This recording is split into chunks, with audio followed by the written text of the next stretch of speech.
Olha, se me perguntassem, vamos dizer, o que você agradece mais na sua vida, o que Deus te deu de melhor, eu diria por ter conhecido o engenheiro Osíris. Ele ajudou a formar a minha personalidade, porque eu conheci, ainda era cadete da Força Aérea, e como você, vinha a São José dos Campos fazer uma entrevista do Osíris, né?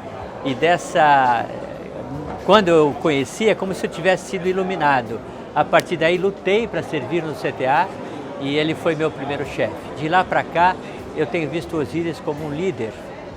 E um líder porque o líder é aquele que usa o poder para a sociedade, para as pessoas, né? É um privilégio para nós brasileiros ter uma cabeça como a do Osíris, né? Uma mente brilhante, sempre incentivando, uma pessoa de uma integridade realmente no seu grau mais elevado.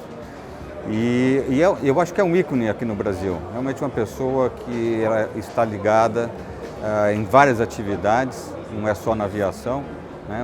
Ele já foi um grande empreendedor também no próprio governo, né? E, portanto, é um grande brasileiro, Eu gostaria que realmente o Brasil tivesse muitos Osíris. Né? Sabe que é interessante a gente admirar uma pessoa, principalmente pelo modo de vida, isso.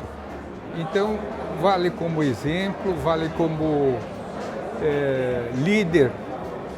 E o que eu mais achei interessante nele é que ele não tem inimigo. E é incrível como ele faz amizade e como ele cativa as pessoas. Nós somos países do chamado primeiro mundo, mas somos países que fazem parte do primeiro mundo da aviação, né? Graças à Embraer.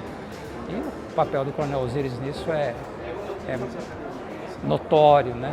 Magnífico, um exemplo para as novas gerações. O primeiro voo do Bandeirante foi em 1968, então quer dizer, ele já começou alguns anos antes, né?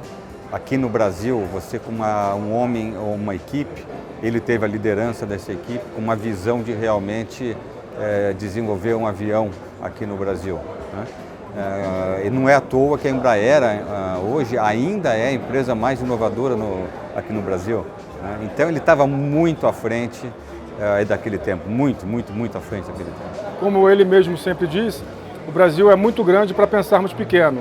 Então eu repito essa frase dele em todas as reuniões que eu faço com o efetivo, de modo a mostrar que as dificuldades existem, sempre existiram. Nós não vivemos de coisas simples, sempre são desafios que a gente tem que vencer. Nem sempre nós temos todos os meios que nós dispomos, e assim foi na época dele também, assim foi na época de Montenegro, assim foi na época de todos os grandes homens que construíram a Força Aérea, a Embraer e o DCTA. E ele sempre envolvido, né, nas coisas importantes da cidade. São José 2030, ele estava envolvido, agora a instituição em Vozes também ele é envolvido, sempre envolvido e sempre pensando grande, né? O Sr. Osíris é uma pessoa que ele pensa muito lá na frente, né? Eu já tive a oportunidade de acompanhar várias palestras do Dr. Osíris e sempre com muita informação e todo mundo fica num silêncio, né?